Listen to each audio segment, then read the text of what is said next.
అనగనగా రామాపురం అనే ఊరిలో రంగయ్య అనే ఒక ధనవంతుడు ఉండేవాడు. రంగయ్య చాలా మంచివాడు, చాలా దయాగుణం కలిగి ఉన్నవాడు. ఆ ఊరిలో ఎవరికి ఏ కష్టం వచ్చినా రంగయ్య డబ్బులు ఇచ్చి ఆదుకునేవాడు. రంగయ్య బంధువులు, స్నేహితులు కూడా రంగయ్య దగ్గరికి వచ్చి సహాయం కోరేవారు. ఇది ఇలా ఉండగా ఇచ్చావులే పెద్ద డబ్బులు. డబ్బులు ఇవ్వకుండా ఎక్కడికైనా పారిపోతానా ఏంటి? పని పాట లేకుండా ఎప్పుడు పడితే అప్పుడు నా దగ్గరికి వచ్చి డబ్బులు ఇస్తావా నువ్వు? నీకు డబ్బులు ఇవ్వాలంటే ముందు నా దగ్గర డబ్బులు ఉండాలి కదా. పంటకి పురుగు పడి పంటంతా నాశనం అయిపోయింది.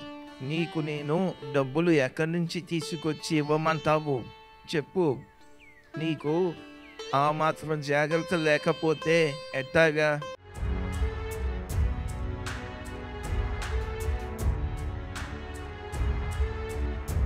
మీరు మరిన్ని వీడియోలు చూడాలంటే మన ఛానల్ను సబ్స్క్రైబ్ చేయండి. పక్కనున్న బెల్ ఐకాన్ని ప్రెస్ చేయండి.